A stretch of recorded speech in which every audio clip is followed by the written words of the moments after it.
So now that you've learned to create some plates, we're gonna learn to make a gusset that will connect this box tube with this box tube, this drive box tubes. First, we're gonna create a new sketch on the face of the box tube. And then what we want to do is project out the holes that we're gonna want in our gusset. So a rule of thumb, a good thing for FRC is just to go every other hole. So like say I go this hole, then this hole, and then this hole. And then I can hit my projection keyboard shortcut, which is P. Hit OK, and now it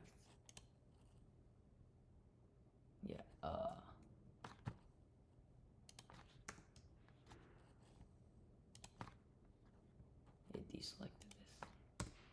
Yeah, now it's good.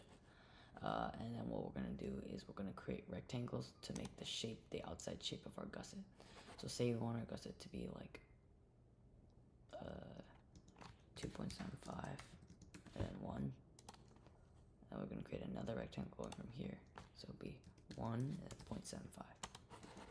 And then next we're gonna want to dimension this rectangle to this projected hole.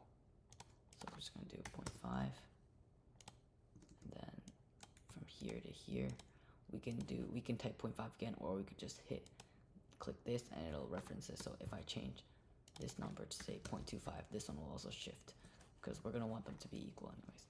And now we're gonna draw a line going from here, the top edge, to this edge to complete the triangle.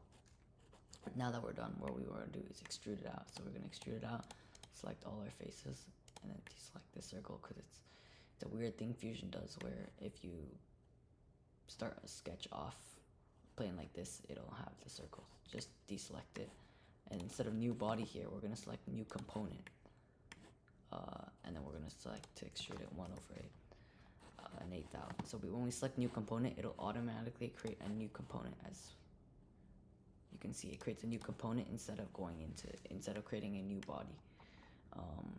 We always want one component is always one part. So like say this one tube is its own component, this gusset is going to be its own component. So now that we've extruded our gusset, it looks a bit weird. Our corners are sharp, they're not rounded. So what we can do is use a solid fillet. So we could select every single one of these edges one by one by hand, and then decide a fillet. Say I want to fillet this 0.25. We could do that, but that takes a little bit of time, especially if you have a bigger gusset or plate with a lot more edges. What you can do is you can go to this alt script that we have called fillet all edges, and then we can select the face you want to fillet the edges of. Select your fillet radius, so we want 0.25. Hit OK, and you can see that it automatically filleted all the edges for us. Yep. So that's how you create a gusset. And then always never forget to rename inside your timeline. So this, we're gonna say drive corner gusset. Another thing we should do is group this together. So when we have our gusset for in our part in our part studio, we have our gusset. So we have our gusset sketch, our gusset component, gusset extrude, gusset fillet. We can just group it all together, and then also rename the group to be. So this way, I could just hover over this. Oh, I know this is a tube.